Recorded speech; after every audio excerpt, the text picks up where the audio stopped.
সাহাবীকে দেখবে। তো আব্দুর রহমান ইবনে আউফ রাদিয়াল্লাহু তাআলা আনহু যখন হিজরত করে গেলেন, তার দেখভাল করার জন্য যে সাহাবীর দায়িত্ব পড়ল তার নাম হচ্ছে সাআদ ইবনে রাবিয়া, আনসারী সাহাবী রাদিয়াল্লাহু তাআলা আনহু। বিষ্ণু বললেন, সাআদ, আব্দুর রহমান ইবনে আউফ তোমার ভাই, ভাই বানিয়ে দিলেন। কি বানিয়ে দিলেন? তুমি তাকে টেক কেয়ার করবে, সে হবে তোমার মেহমান। সুবহানাল্লাহ। সাআদ ইবনে রাবি রাদিয়াল্লাহু তাআলা আনহু তিনি আব্দুর রহমান ইবনে আউফকে ডেকে নিয়ে গেলেন, ঘরে নিয়ে গেলেন মেহমানকে, এবং বললেন, ইয়া সাআদ ইন্নী আকসারুল আনসারি মালান। হে সাআদ, তুমি চিন্তা করো না, তুমি মনে করো না যে তোমার ভরণ পোষণ দিতে আমার কষ্ট হবে। আমি মদিনার সবচাইতে বড় বিজনেস ম্যাগনেট,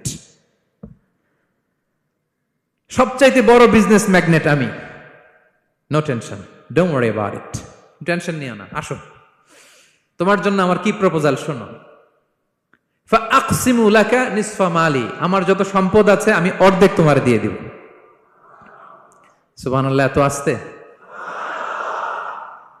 আপনার বাড়িতে কেউ মেহমান হলে করতে পারবেন এরকম? আল্লাহ, কেমন প্রেরণার বাতিঘর তারা। ফাআকসিমু নিসফা মালি, হে আব্দুর রহমান ইবনে আউফ, আমার অর্ধেক সম্পদ তোমারে দিয়ে দিব। এখানেই শেষ না, এরপর বলতে লাগলেন, আমার অনেকগুলো স্ত্রী আছে, তুমি কোথায় যে মেয়ে খুঁজবা, প্রস্তাব দিবা, এত ঝামেলার দরকার নাই। আমার কোন স্ত্রীকে তোমার ভালো লাগে বলো, তার যদি তোমাকে ভালো লাগে তাহলে প্রয়োজনে তাকে আমি ডিভোর্স দিয়ে দিব, তাকে নিয়ে তুমি সুখের সংসার করবা। আল্লাহু আকবার, আল্লাহু আকবার। অর্ধেক সম্পদ দিয়ে দিব, আমার একাধিক স্ত্রী আছে, কাউকে যদি তোমার পছন্দ হয় এবং সেও যদি তোমাকে পছন্দ করে, প্রয়োজনে তাকে ডিভোর্স দিব। New life, new career, just go on. আমরা এই সুযোগ পেলে কি করতাম? সাথে সাথে অর্ধেক সম্পদ নিয়ে নিতাম, ঠিক কিনা? আব্দুর রহমান ইবনে আউফ প্রেরণার বাতিঘর। উনি কি করলেন? উনি বললেন, লা হাজাতা লি ফি যালিক। আমার ভাই, তুমি যে বলছো, এ সাআদ ইবনে রাবি, তুমি যে এত চমৎকার প্রপোজাল দিয়েছো, এতেই আমি খুশি। তোমার কোনো কিছুর আমার দরকার নাই। বারাকাল্লাহু লাকা ফি আহলিকা ওয়া মালিক, আল্লাহ তোমার সম্পদেও বরকত দেখ, আল্লাহ তোমার পরিবারেও বরকত দেখ। তবে একটা কষ্ট করতে হবে, সেটা কি? আব্দুর রহমান ইবনে আউফ বললেন, দুল্লানি ইলা সুক, just show me the way to market. মদিনার বাজারটা কোথায় এটা একটু দেখায় দাও। আমি নতুন মানুষ, পথঘাট চিনি না। দুল্লানি ইলা সুক, just show me the way to market of Medina. মদিনার বাজারটা কোন রাস্তা একটু দেখায় দাও। আল্লাহু আকবার।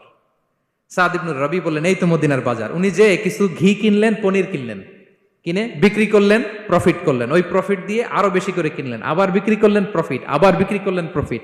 এই কেনা বেচা করতে করতে 1-2 মাসের মধ্যে উনি মদিনার one of the biggest business magnate হয়ে গেলেন। আল্লাহু আকবার। কি হাড় ভাঙ্গা পরিশ্রমই না তারা করেছেন।